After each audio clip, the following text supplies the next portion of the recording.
Le damos la bienvenida a todos hoy que nos escuchan y nuestro pasaje para la mañana es Tito capítulo 1.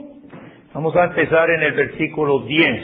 Tito capítulo 1, recordemos que estas son indicaciones de Pablo a Tito cómo enseñar en las iglesias en la isla de Creta. Pablo había dejado a Tito en Creta, una isla en el Mediterráneo, para pastorear en las iglesias de ahí.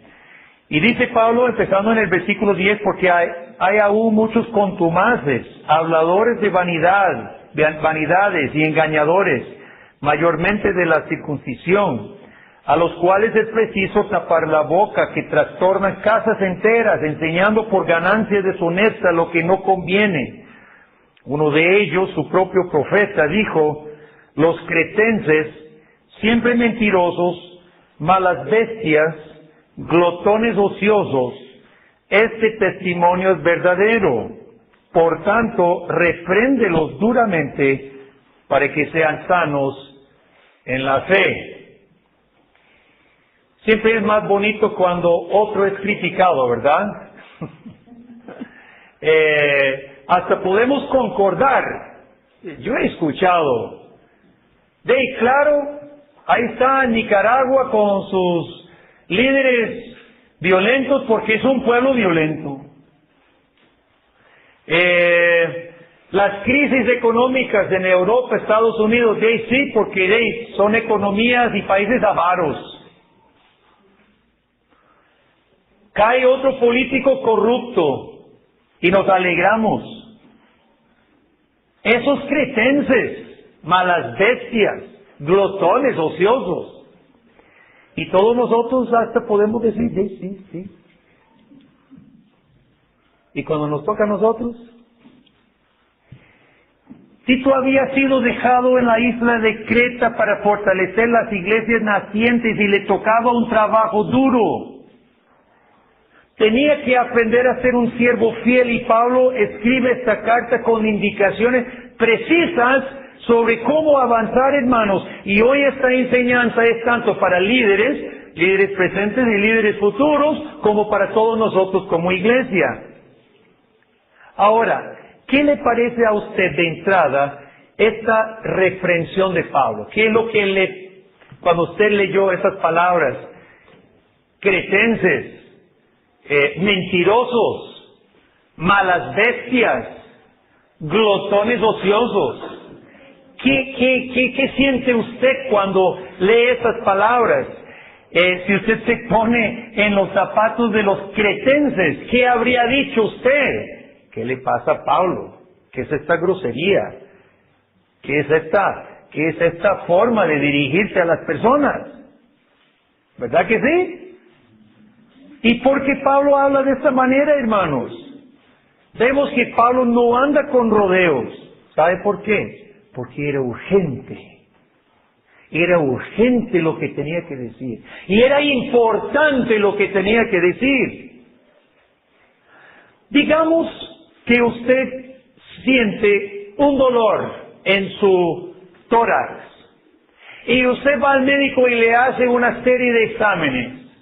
Y le toca ir al doctor para que le dé los resultados, y el doctor le pasa adelante y dice: siéntese, señor o señora, mire, hemos detectado unas células anormales en su hígado que se están reproduciendo a una tasa más o menos 3 veces lo normal.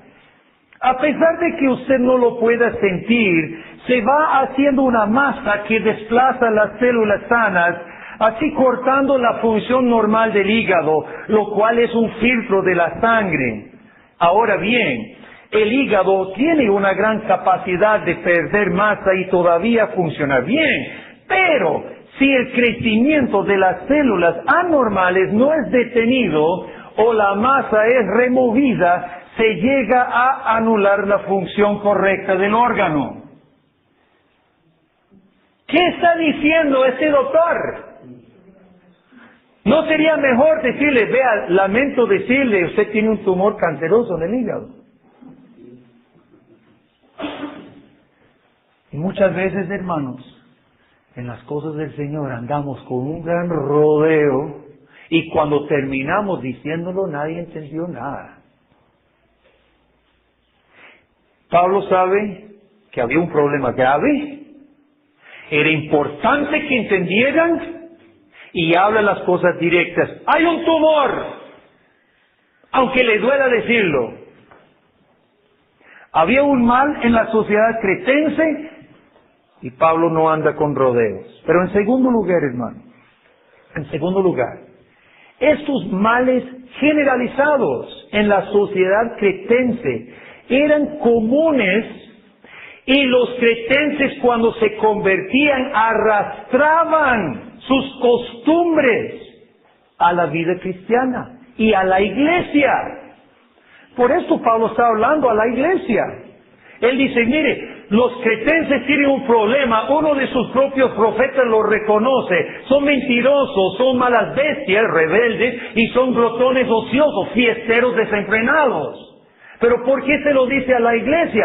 Porque los cristianos arrastraban ese bagaje a su vida cristiana, no se despojaban de las costumbres, del pecado común y generalizado en su sociedad. ¿Y qué es la raíz de todos estos pecados, hermanos? ¿Qué es la raíz de un mentiroso? ¿Qué es la raíz de ser rebelde? ¿Qué es la raíz de ser fiestero desenfrenado, glotón ocioso? Es el egoísmo puro. Yo pienso en mí. Miento cuando me salve el pellejo. Soy rebelde porque yo soy ocioso porque me interesa más mi confort, mi comodidad. El egoísmo se manifestaba de esa manera, hermano, y el egoísmo no conviene a la vida cristiana. El egoísmo no conviene a la iglesia. Me llama la atención, esta parte es lo más curioso, hermano. Me llama la atención que Pablo, un judío, le dice a Tito que era Tito, ¿qué raza era Tito? En Gálatas, Pablo dice que era Tito. ¿Alguien recuerda que era Tito? Era un griego incircunciso, porque se queja en Gálatas que tuvo que circuncidarlo, porque andaba entre los judíos y tuvo que circuncidarlo, pero Tito era un griego de Macedonia. Pablo, un judío, le dice a Tito, un griego, que le diga a los cretenses que son unas malas bestias. ¿Qué pensamos nosotros, hermanos, cuando un extranjero nos dice defectos de nuestra cultura, de nuestra sociedad? ¿Qué es lo primero que pensamos? Dígalo. A usted nadie lo invitó para que se quedara aquí. Y si no le gusta, váyase. ¿Cierto o no? Eso es lo que todos pensamos y todos decimos. Pero a Pablo le importaba poco. Mire, a Pablo le importaba poco los pretextos que pudiera. ¿Quién es ese judío diciéndole a un griego que venga aquí a Creta a decirnos nuestros defectos, que somos malas bestias? Van jalando. Dice Pablo, repréndalos. No me importan los pretextos no me importa. Digan lo que digan, no me importa. Repréndalos duro para que sean sanos en la fe. Me interesa, me intriga esta actitud de Pablo, hermanos, porque para Pablo quiere lo más importante, el Evangelio de Cristo. Pablo no cedía a los sentimientos humanos, a los pretextos humanos, a las excusas humanas. Ahora, antes de que juzguemos a Pablo demasiado duro, pásese a capítulo 3 y note lo que Pablo dice en 3:3. Porque nosotros también éramos en otro tiempo insensatos, rebeldes, extraviados, esclavos de concupiscencias y deleites diversos, viviendo en malicia y envidia, aborrecibles y aborreciéndonos unos a otros. Pablo sabe, hermanos, que es otro pecador, salvo por la gracia de Dios. Pablo no juega de un santo perfecto tirando pedradas a los cretenses. Pablo dice, yo soy un pecador redimido por la gracia de Dios. Los cretenses son pecadores con defectos graves que se tienen que cambiar, pero todos somos salvos por la misma misericordia y gracia de Dios. Pablo se coloca junto con ellos como pecador, hermano. Ahora, ¿cuál es el propósito de la denuncia de Pablo? Versículo 13, otra vez volviendo al capítulo 1. El propósito de la denuncia, en versículo 13, él dice, este testimonio es verdadero, por tanto, repréndelos duramente para que sean, ¿qué? Sanos. Para que sean sanos en la fe. ¿Qué es la meta de Dios en salvarlo a usted? ¿Qué es la meta de Dios? Para que usted sea sano. Para que usted tenga una fe sana. ¿Cómo somos por naturaleza? Enfermos, torcidos. Nuestra vida no está enderezada. Nuestra vida no es derecha. Dios nos salva para que seamos sanos. Y la vida cristiana debe ser un avance en buscar la sanidad de la fe. Una pregunta para cada uno de nosotros aquí presentes. ¿Anhela usted una fe sana? ¿Anhela usted ser sano en la fe? Pablo constantemente en sus cartas menciona lo que era en Cristo, lo que era antes de conocer a Cristo y lo que es ahora. Constantemente en las cartas de Pablo dice, y eso éramos, por naturaleza hijos de ira. ¿Se acuerda de Efesios capítulo 2? Aquí lo hace en capítulo 3. También éramos insensatos, rebeldes, aborrecibles y aborreciéndonos unos a otros. Pero ahora, hermanos, yo creo que cuando el cristiano olvida de dónde nos sacó Dios, y por eso Pablo constantemente lo está repitiendo para que nosotros hagamos lo mismo. Cuando el cristiano olvida de dónde nos sacó Dios, de haber sido mentiroso, mala bestia y glotón ocioso, o lo que fuera, cuando olvidamos de dónde nos sacó Dios, nos damos el lujo de actitudes altaneras.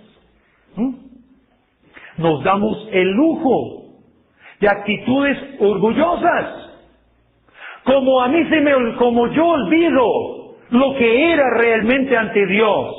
Ahora yo creo que yo soy bueno por naturaleza, porque yo fui inteligente, porque yo cambié mi vida. Entonces me doy el lujo de escoger en la vida cristiana lo que me gusta y lo que no me gusta.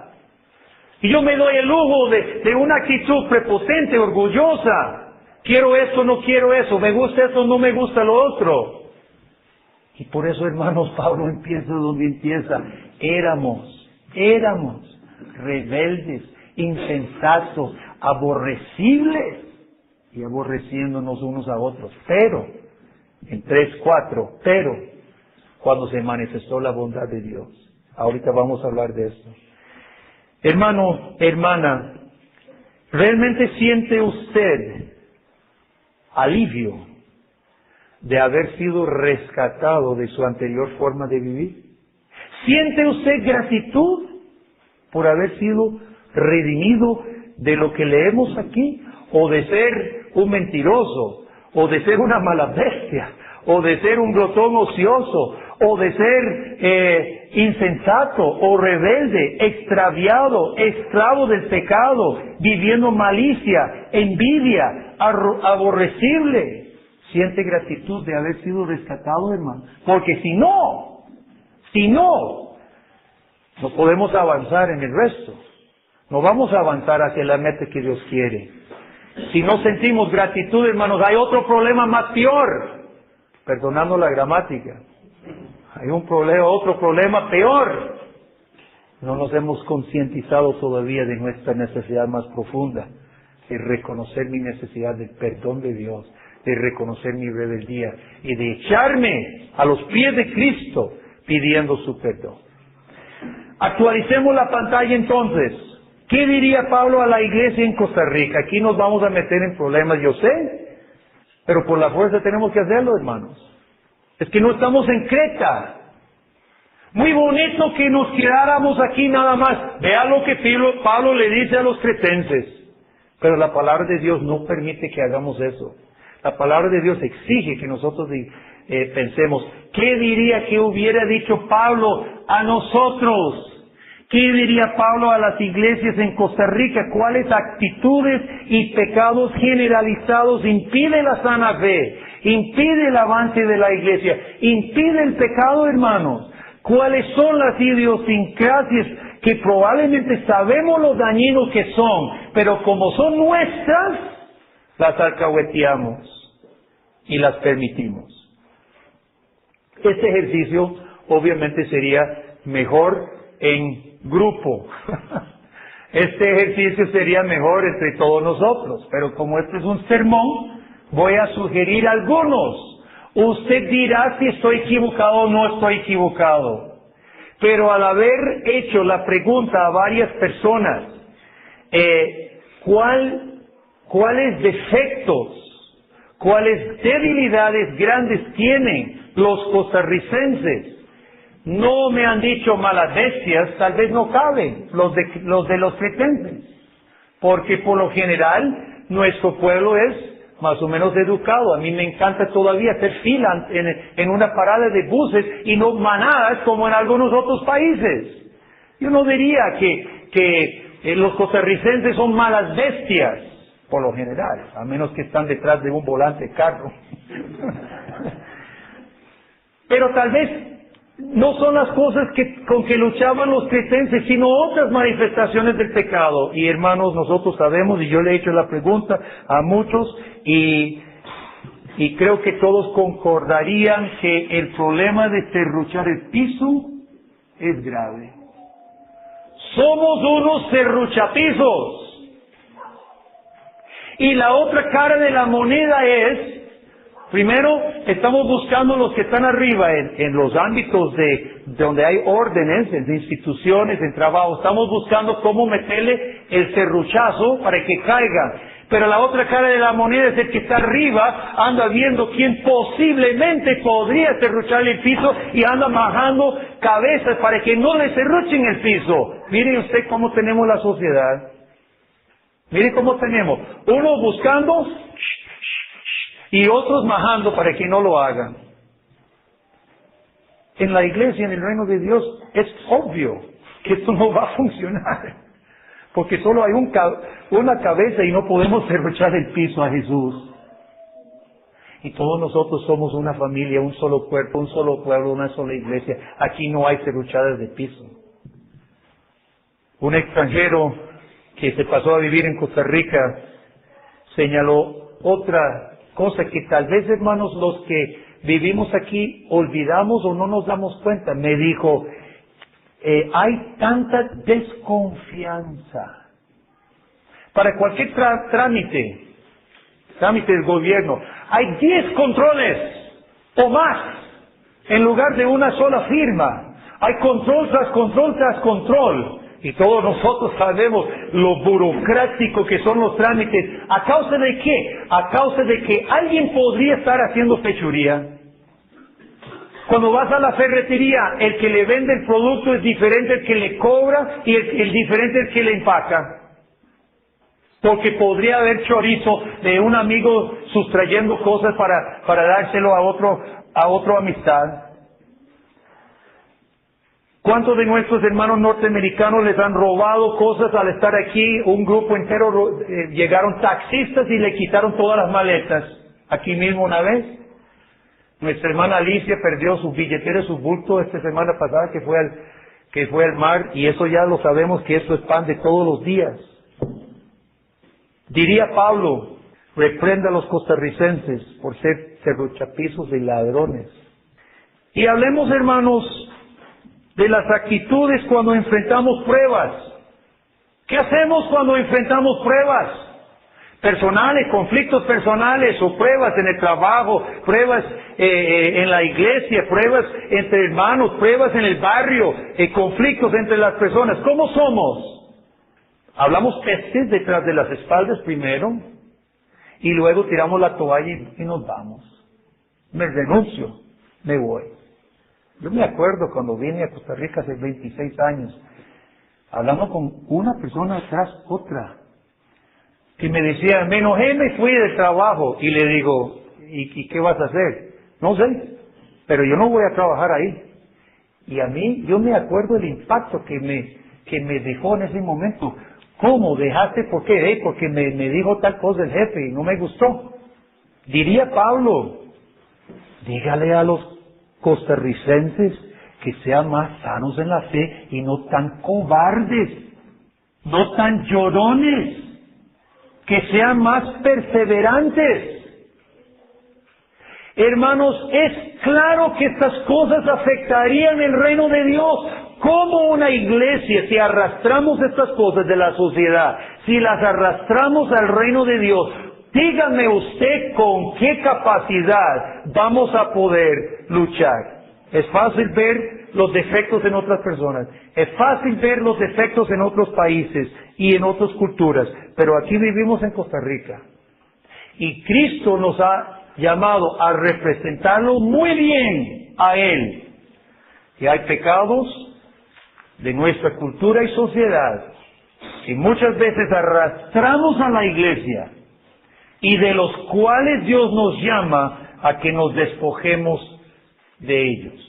¿Dónde está la esperanza? Pasemos ahora a capítulo 3, versículo 4.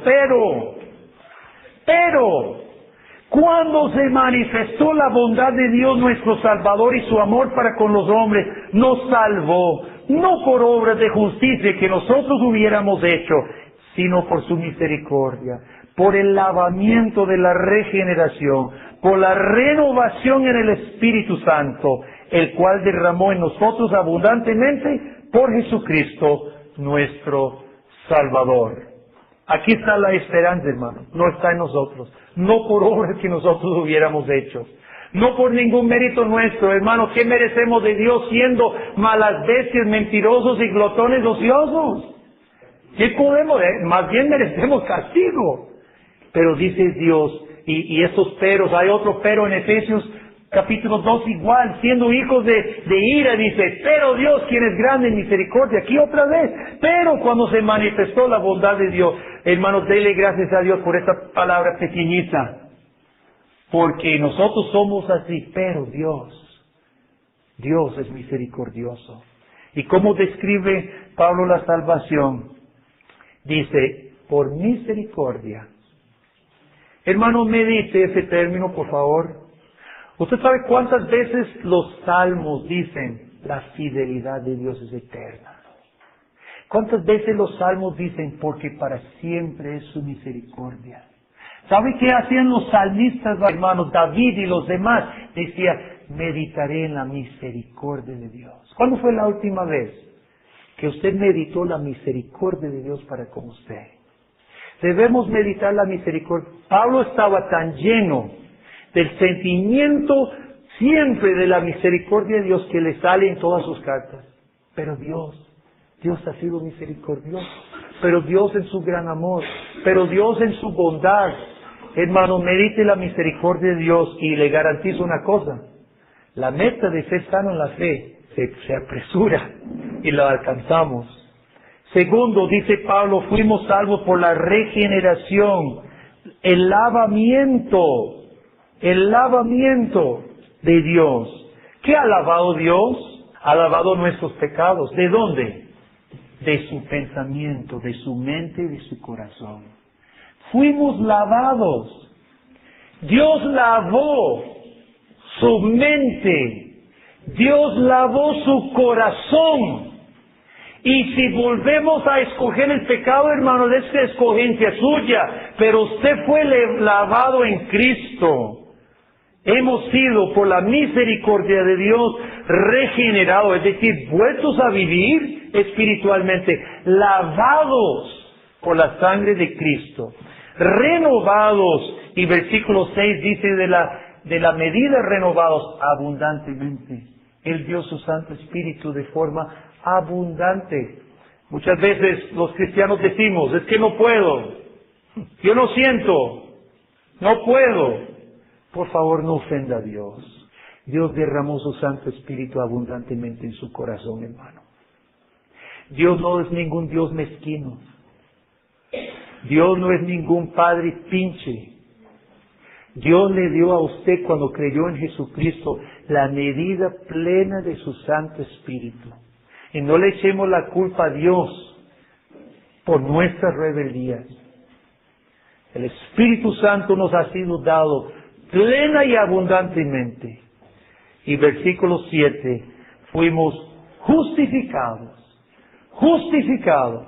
Es decir, nuestra cuenta ante el Señor, Dios nos tiene por justos, por santos, perdonados ante Él, adoptados como hijos de Él, nos ve como lo ve a su propio Hijo Jesucristo, justificados. Y todo eso es música para sus oídos. Está listo para leer versículo 8.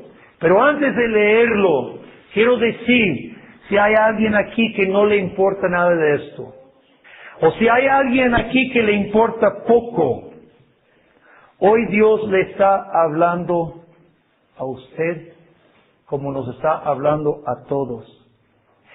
Y Dios nos dice, yo no quiero que sean malas bestias ingratos, sino yo quiero que sean mis hijos redimidos. Yo quiero que sean hijos orgullosos de llevar el nombre de Cristo. Yo quiero que sean hijos agradecidos, tan agradecidos que desechen, vehementemente que desechen las ataduras culturales que los hacen mediocres o peores. Yo quiero que sean hijos que perseveren en la fe sana. Y como dijo Dios por medio de Jeremías, no es mi palabra como fuego, dice Jehová, y como martillo que quebranta la piedra. Hoy esta palabra de Dios, mi hermano, viene a nosotros y quebranta todo obstáculo en nuestra vida, todo aquello que obstaculiza la obra de Dios en nuestras vidas personales y en esta iglesia. Gracias a Dios por esta palabra que estamos escuchando hoy. Gracias a Dios por este martillo que sí quebranta, pero hace la causa y el propósito de Dios. Gracias a Dios por esta palabra poderosa. Ahora leamos versículo 8. Palabra fiel es esta, y en estas cosas quiero que insistas con firmeza para que los que creen en Dios procuren ocuparse en buenas obras. Estas cosas son buenas y útiles para los hombres. El corazón hinchado por la misericordia de Dios, el corazón hinchado de gratitud, de alabanza a Dios, escucha con gratitud, escucha con oídos gratos. Quiero que insista en esto, que se ocupen en buenas obras. En Efesios 2, otra vez, otro paralelo, Pablo dice, por gracia sois salvos, ¿para qué? Porque somos hechura suya, creados en Cristo Jesús, para que andemos en buenas obras, las cuales Él preparó de antemano, para que anduviésemos en ellos. La misma cosa, Pablo aquí dice, fuimos pecadores, fuimos salvos por la gracia y la misericordia de Dios. ¿Con qué propósito? Para andar en buenas obras. Y versículos 9 y 10, leamos 10, al hombre que cause divisiones después de una y otra amonestación, deséchalo. La relación entre el pecado de la rebeldía y la división es obvio, hermano. El pecado divide. Obviamente en Creta, si seguían malas bestias, mentirosos, hacía división en la iglesia. Y los pecados que hemos conversado hoy también no producen avance y unidad, sino división. Así que todo eso es coherente, todo eso es uno solo. En capítulo 1, versículo 13, Pablo nos dijo que la meta de Dios era que seamos sanos en la fe. Y en capítulo 3, versículo 8, Pablo dice que la meta de Dios es que nos ocupemos en buenas obras. Y las dos cosas son la misma cosa. Tener una fe sana es estar ocupado en las buenas obras. Hoy hemos visto que la palabra de Dios tocó específicamente pecados en la cultura de Creta, que eran problemáticos para el avance del reino de Dios. Y como Pablo lo hizo en aquel entonces, cada generación tiene que hacer su propio autoanálisis. Cada generación tiene que hacer su propia autocrítica. Examinemos nuestras actitudes, hermano. Examinemos nosotros los pecados que alcahueteamos.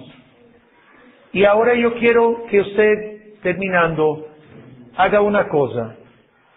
Tome esos pecados que nosotros decimos es que somos así. Tomemos esos pecados y prácticas en que decimos es que así es nuestra cultura, así somos. Tomemos esos pecados, lo que la Biblia llama pecado, y ahora pongámoslo al lado del glorioso evangelio que hemos escuchado. La misericordia de Dios, el lavamiento en Jesucristo, la renovación en su Espíritu y el derramamiento abundante del Espíritu Santo, la justificación. Aquí están los pecados, aquí está el glorioso mensaje de Cristo. ¿Qué siente el cristiano cuando hacemos esta comparación, hermano? Debemos sentir vergüenza de seguir alcahueteando esto ante este evangelio. Debemos sentir pena ante Dios, debemos sentir cólera con nosotros mismos. ¿Cómo es posible? Hoy Dios hace dos llamados.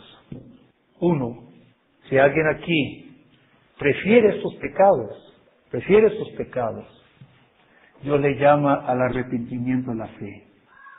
Dios le llama a humillarse ante Jesucristo, a encontrar perdón, salvación, lavamiento, justificación en Cristo Jesús. Su palabra hoy nos llama al arrepentimiento de la fe. Segundo llamado, Dios llama a todo cristiano y a su iglesia, nos llama a una fe sana, anhélela. Nos llama a estar ocupados en buenas obras, no se niegue. ¿Cuántos dicen amén? Oremos. Padre, gracias te damos por tu palabra. Gracias, Señor, por este pasaje. Gracias, Padre, que tú nos recuerdas de dónde nos has sacado. Y pedimos perdón, Padre, cuando damos pretextos, cuando nos disculpamos para poder seguir en los mismos pecados de donde tú nos sacaste. Perdónanos, Padre. Y Padre, ayuda a que cada uno de nosotros hoy anhelemos, deseemos con todo nuestro ser tener una fe sana, estar ocupado en buenas obras, para que la iglesia, tu iglesia, avance con fuerza, para que el nombre de Cristo se dé a conocer, para que el nombre de Cristo, oh Dios, se proclame tanto con nuestras palabras como con nuestros hechos, y para que esta iglesia, la iglesia presbiteriana y reformada Pacto de Gracia, sea una iglesia que honre y glorifique el nombre de Cristo Jesús en Costa Rica. Lo pedimos en el nombre de Cristo. Amén.